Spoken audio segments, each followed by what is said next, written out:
coroutines, more algorithms, I really find that there's not a find or in the standard library. There was a find or in the task library in 1980. It was one of the first things I needed. And the point is that you have to return a container of stuff. Well, we know how to return containers now. It's the move semantics, right? We just built the vector and return it. Couldn't do that well in the late 80s when the STL came around, but we can do better now. Also, I really miss a message queue. Again, this is one of the things that was in the very first coroutine library, just a message queue. Why don't we have one? Yes, that would have been nice. There's other things. So now back to the issue of we need stability because we have billions of lines of code, millions of programmers. We can't just break all of that. On the other hand, we have to make progress.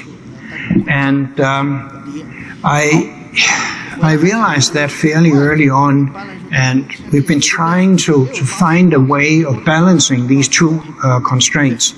And my current estimate these days of how to do this best is the C++ core guidelines, which is basically a group of people's idea of what modern C++ should be, and that it's evolving, it'll be changed. We have to distinguish between what's legal. The standard has to maintain things to be stable, but we also have to move the community ahead. We have to see what the ideals are, how we can better reflect the ideals. The core guidelines goes in that direction, and you can find them on the web, and you can contribute if you want to. And so, yeah, we distinguish between what's legal and what's good. Even C did that. Those of you who are around can remember that there was C code and then there was lint to catch things that the compiler couldn't handle. We need something similar today, and the core guidelines are built so that you can write code checkers, static checkers that does that. And so we can write code that's type safe, efficient, and maintainable. And that's what we can do. And so it's essential to enforce the type rules, no type violations, no memory corruption, no resource leaks, and no garbage collector. The general strategy is not to generate garbage, and no undefined behavior. We can do that today, but we can't do it without help. We need static analysis to verify it. You cannot get the guarantees for what I say is essential there in a realistically sized program without help. So selective, also you need to bring it in selectively.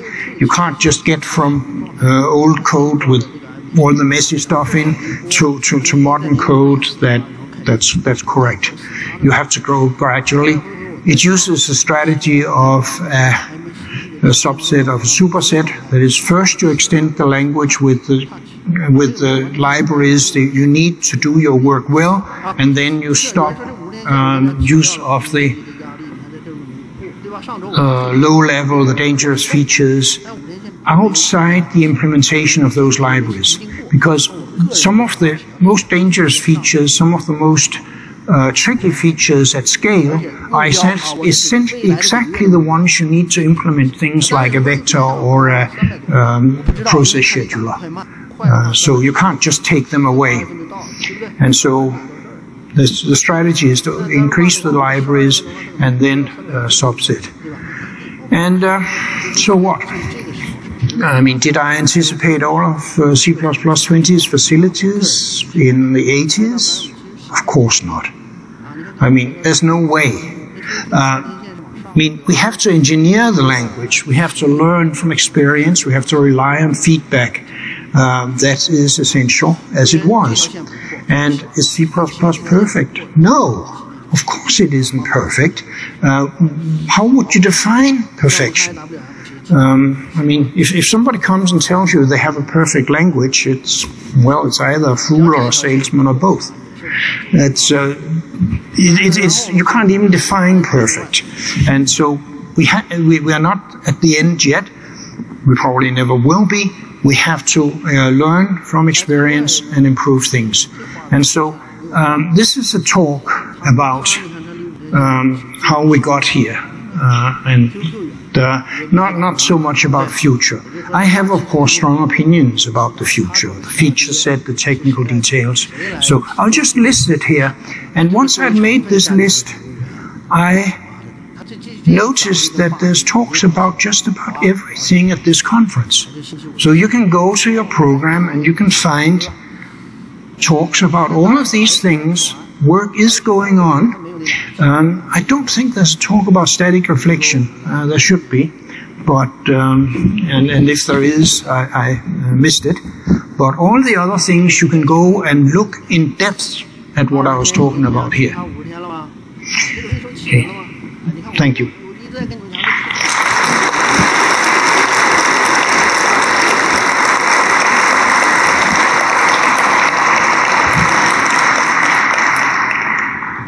And I think we have time for a Q&A. I don't know how we all... Oh, there's a microphone there, and there's a microphone there.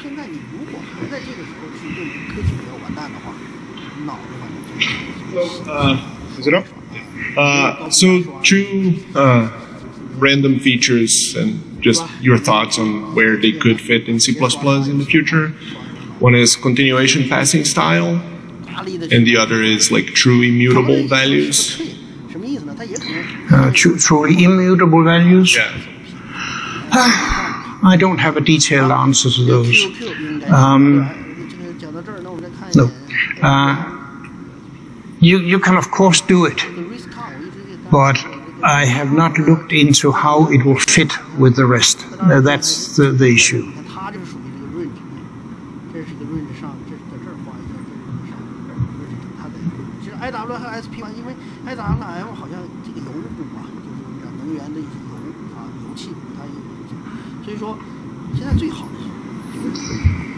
We have a question from online. Oh. You talked about banning features you do not like. What are those?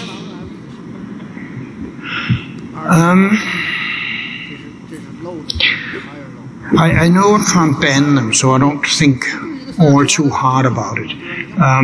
Basically, my feeling is that the major feature set is about right, and that every detail of every major feature could be improved with 20/20 hindsight. If you go back, you'll see things like the thing that had bothered me constantly for years is the fact that the fundamental types, the integers and the characters, can be converted both ways implicitly. I mean, that's just not a good idea. And it only came in because explicit type conversion was not invented till a couple of years later in the C world. And so if I could ban it, don't convert a floating point number to a character implicitly. Fortunately, a lot of compilers agree with me these days, so you can probably, in many cases, you can't get away with that. But it is a fact that the early C++ compilers gave you warnings that you couldn't suppress for that kind of errors. But when things scaled, other people were a bit scared of telling their users that their old code really was broken. And so they took away those heavy-duty moralizing that it was. Also, a lot of the syntax could be much better. I don't like the declarative syntax from C, and I think the C++ template syntax is far too heavyweight. I like the functional notation for templates also. We were getting some of it, but not as much as I would like.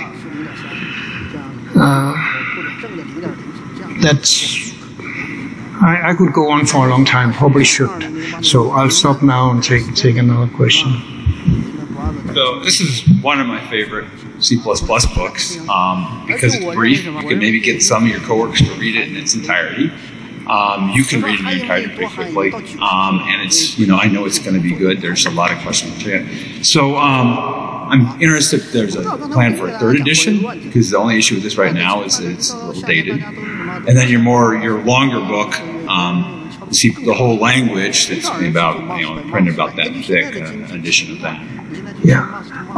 There will be a third edition of that book. There will be a third edition of the Swan book for novices. Basically, those two books are for different domains. People who need to learn to program and people who need to get upgraded to modern C++. The question is when. There's a big question about that one. Should I do it now, or should I do it when the outline of C++23 is known? Because I would really like the opening example to be import std. And I would really like to be able to describe coroutines at some depth, getting to my favorite networks of pipes. And can I do that now? I would have to take a chance and saying, well, there's a proposal for import std, and if the standard doesn't get it, you'll have to do it yourself. Similarly, there are libraries for coroutines that probably will come in, and maybe I'll take a chance, I don't know. But those are the key issues. On the other hand, we need to think about how people learn to write C++ from scratch. There's still a fair number of people doing that, and for that it's the Swan book that is still at C++ 14 level. And the big book, not any day soon. It takes something like 2 years full time to do, and I'm not sure anybody reads something that thick anymore. So the philosophy is, if you can get people started and get people to use the online facilities and the more specialized books, that may be a better use of my time. I guess I remember the Swan book, but I meant the larger book. I meant like the C++. Yeah, I know. Which is more not necessarily for novices. Yeah, that's the one I doubt I'll do. Okay. Because I think the problem is to get enough people up to speed so that they can listen to, say, the videos from this conference and other conferences, so that they can look into specialized topics. There are books for that. I'm not sure that there is that there's enough people who would benefit from a 2,000 page 2-volume book that would take me 2 full years of my life to write. Thank you. We don't know yet. Anyway. We have another question from online. What else? Can you talk about how optimizing code in the 80s was different from today? As examples, different caches, different tooling, register management, maybe something else. I didn't hear that very well. It came across very soft. Could you try and repeat? Can you talk about how optimizing code in the 80s was different from today? As examples, different caches, different tooling, register management, maybe something else. Yeah. Basically, in the 80s, you could understand your hardware, and you could optimize based on your understanding of the hardware. These days, the hardware is just so complicated that you can't rely on that, and it is also changing quite often, so that you would have to retune your code when you get, say, a different number of cores. So I would say that you could rely on your understanding in the 80s. You could think about registers. You could think about how much,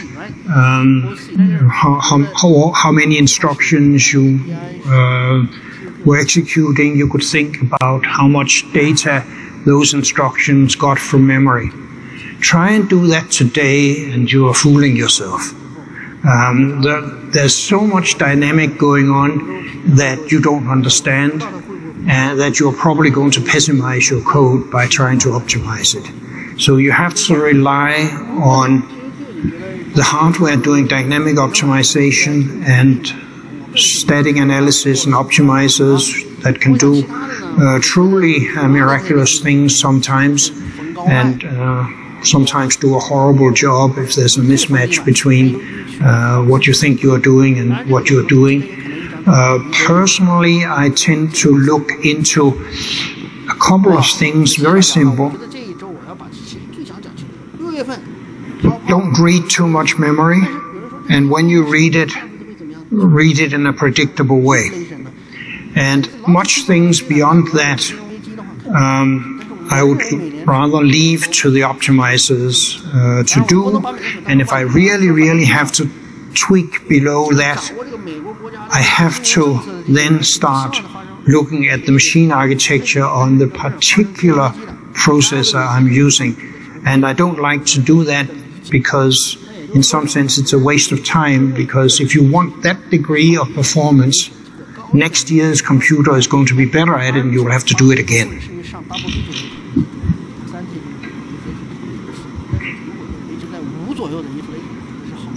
It's a pretty old language, and it's been around for a while. And you talked about how evolution is this process of feedback, and so we develop new layers of the standard every 3 years, and then it takes companies many years. Still many are like decades behind the standard. And then you compare that to some modern languages like Rust, which are sort of accelerating almost past C++ in terms of some of the features they're able to deliver. And do you have any comments or ideas about how C++ can maintain these highly valuable properties of stability whilst speeding up the pace of evolution of the language?